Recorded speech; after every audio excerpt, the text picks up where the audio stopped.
Shalom, selamat pagi Bapak dan Ibu yang dikasihi Tuhan. Senang bisa berjumpa kembali dengan Bapak dan Ibu dimanapun berada. Saya percaya penyertaan Tuhan atas hidup kita semua adanya sempurna adanya. Sebab Dia Allah yang baik, Dia Allah yang begitu baik, Dia Allah yang memperhatikan hidup saya dan saudara.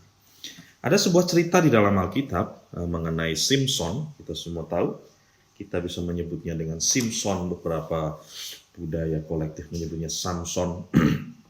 Alkitab menuliskan dengan kata-kata Simpson. Simpson adalah seorang hakim yang diberikan Tuhan untuk membela bangsa Israel. Kita semua tahu ceritanya. Ada sebuah cerita dalam Hakim-Hakim 15 ayat 14 sampai dengan ayat yang ke-20. Ya, saya akan bagikan untuk saudara karena potongan cerita ini mengubah hidup pelayanan saya. Dan pagi hari ini saya berkata kepada saudara sebagai hamba-hamba Tuhan bahwa apa yang saya sampaikan, yang saya dapat dari Alkitab ini mengubah hidup saya dan saya sampaikan kepada saudara semuanya. Ayat yang ke-14, setelah ia sampai ke Lehi dan orang-orang Filistin mendatangi dia dengan bersorak-sorak, perhatikan, maka berkuasalah roh Tuhan atas dia. Dan tali-tali pada tangannya menjadi seperti batang rami yang telah habis dimakan api, dan segala pengikatnya hancur tanggal dari tangannya. Kemudian ia menemui sebuah tulang rahang keledai yang masih baru, diulurkannya tangannya, dipungutnya, dan dipukulnya mati 1.000 orang dengan tulang itu. Berkatalah Simpson, dengan rahang keledai bangsa keledai itu kuhajar, dengan rahang keledai 1.000 orang kupukul. Nah, ceritanya ini ada sebuah pertempuran, begitu ya kira-kira. Ketika itu orang-orang Filistin menahan Simpson, ya. Lalu pada ayat yang ke-14, saudara bisa membaca di sana. Sekali lagi saya bacakan untuk saudara. Berkuasalah roh Tuhan atas dia.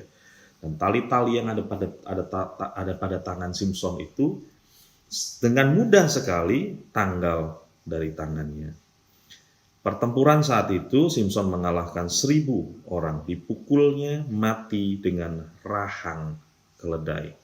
Saya membayangkan situasinya kacau balau, banyak darah di mana-mana, begitu, orang mayat bergelimpangan, 1.000 orang, bayangkan sebanyak itu dibunuh oleh Simpson dengan rahang keledai. Tetapi bukan itu yang mengubahkan pelayanan saya.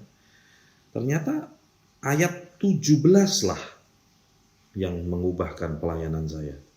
Jadi bukan dengan kuat gagahnya Simpson membunuh dan menang. Tetapi ayat 17 yang Roh Kudus pakai untuk mengubahkan pelayanan saya. Ayat 17 saya bacakan untuk saudara. Setelah berkata demikian, dilemparnya tulang rahang itu dari tangannya. Kemudian dinamai tempat itu Ramatleh. Dalam bahasa asli dikatakan, dibuangnyalah tulang rahang itu. Saya mencoba membayangkan situasi pada saat itu dan saya mencoba mempelajari ini dalam terang Roh Kudus. Setelah menang dengan kemenangan yang begitu gilang gemilang, bisa katakan lain sebuah prestasi sebab dia membunuh 1.000 musuhnya dengan rahang keledai. Biasanya secara alami maka tulang rahang itu akan, saya membayangkan kalau saat itu saya Simpson dan saya hidup di zaman ini begitu ya. Saya menang atas pertempuran yang besar. Kalau zaman ini mungkin sekarang atas proyek yang begitu besar, atas prestasi yang begitu tinggi begitu kira-kira. Atas keuntungan bisnis yang begitu besar gitu mungkin kira-kira kalau di abad ini, maka saya akan secara alami akan simpan tulang rahang itu sebagai kenang-kenangan. Mungkin saya akan bersihkan, mungkin saya akan kasih frame, mungkin saya taruh di frame yang bagus, ditutup dengan kaca, lalu saya tulis di bawahnya, dengan rahang ini aku membunuh 1.000 orang, atau dengan tulang rahang ini aku mendapatkan proyek yang begitu besar, kemenangan, keuntungan bisnis, proyek yang begitu besar. Mungkin saya akan taruh begitu. Tetapi ayat 17 ini saya mendapati sesuatu yang luar biasa. Dilemparnya atau dibuangnya tulang rahang itu. Ketika saya mempelajari dengan dalam kalimat ini, saya percaya Roh Kudus yang memberikan penerangan dalam hati saya. Simson tahu bahwa kunci kemenangannya saat itu ada di ayat 14. Berkuasalah Roh Tuhan atas dia. Itu kunci kemenangan Simson. Adanya Roh Tuhan dalam diri saya dan saudara itu adalah kemenangan, kunci kemenangan hidup saudara dan saya. Jadi tidak perlu lagi menggantungkan atau memuja alat yang Tuhan berikan kepada kita untuk menang, untuk berhasil, untuk sukses dalam bisnis. Tapi kunci kemenangan itu adalah Roh Tuhan yang ada pada diri saudara dan saya. Roh yang ada di dalam saya dan saudara lebih besar daripada roh yang ada di dalam dunia ini. Seringkali kita sebagai pelayan Tuhan, kita berfokus kepada hal-hal yang salah. Kita berfokus kepada rahang keledai ini. Musiknya mesti begini nih, kalau khotbah mesti begini. Kemudian, ini mesti begini, gitu saudara ya. Dan kita jadikan itu sebagai sebuah kunci kesuksesan pelayanan kita.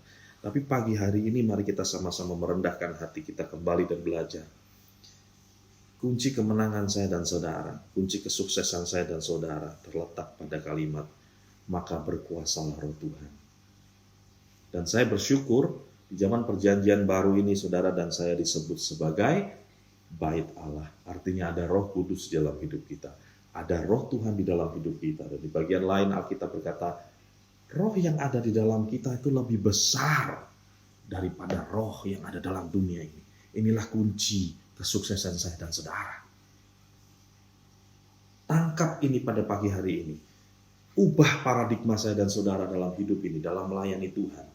Yang membuat saudara saya dan saya berhasil.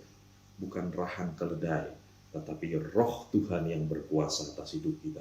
Kiranya roh itu mendapat bagian lebih besar dan semakin besar dalam hidup kita sehari-hari. Lebih dari apapun. Lebih daripada emas dan perak. Lebih daripada permata. Doa saya, Roh Tuhan yang ada dalam hidup saudara dan saya mendapat porsi yang besar, semakin hari menguasai keseluruhan hidup saya dan saudara. Tuhan memberkati kita semua. Roh Allah yang hidup penuhiku, Roh Allah yang hidup pulihkanku. Turunlah urapan ke atasku, membangkitkan kuasa-Mu,